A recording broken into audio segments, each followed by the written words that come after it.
As you were saying, I was the rapporteur for our initiative report was called Corporate Liability for Serious Human Rights Abuses in Third Country.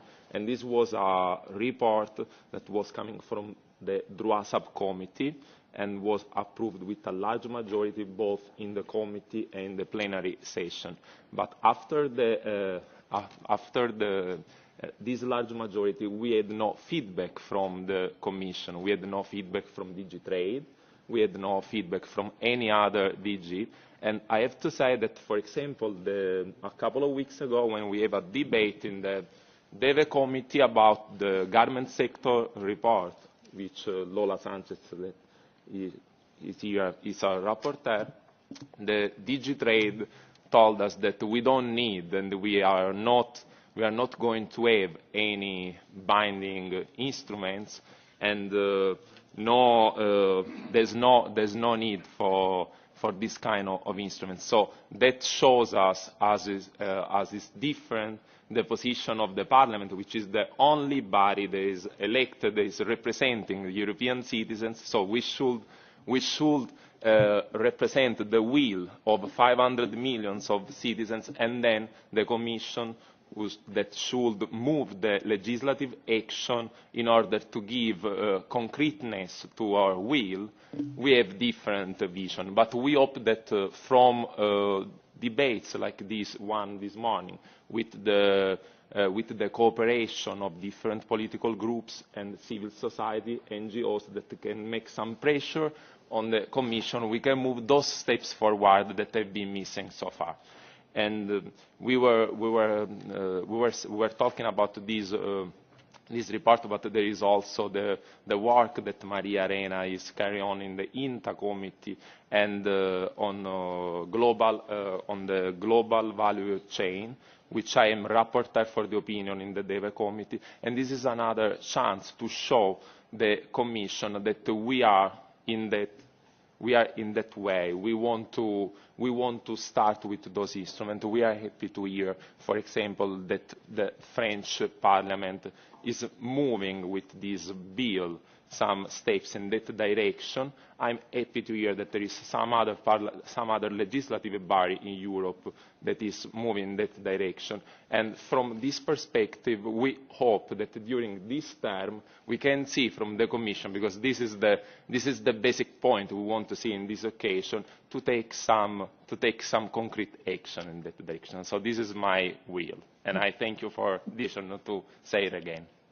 Thank you, Ignacio. What Ignacio has just said, that it's putting the civil society wheels on the pipeline of the legislation for the Commission. So, well, I will start saying that Jérôme Chaplier has addressed the topic of the shortcomings of the UN guiding principles when it comes to accountability and access to remedy. And obviously, creating pieces of legislation with established binding obligation is a way to address those shortages. From the national level, I believe that the French duty of care law sets up a good precedent to be followed by other member states, and we will work on that in Spain. But the better placed actor to take the challenge is the European Union. That is why I believe that the reluctance to take up the request of the green card is absolutely shameful. From the European Parliament perspective, conflict minerals, palm oil and now soon the garment sector are stable stepping stones. Concerning this last issue, and being rapporteur of their own initiative, I want to underline that some political groups have a destructive position. Even some of those who voted for binding regulation in conflict minerals seems to have done so because they had no other option then. So we will still have to push them for binding regulation on the garment sector. And please know that the struggle is not over, and we still need the support of the other political groups, but especially for the civil society, to make sure that the initiative on the garment sector is not another missed opportunity, one more example of too little and too late. Finally, from a global perspective and going back to the shortcomings of the UN guiding principles, we must be ambitious and aim for a UN-wide binding framework, which is more ambitious.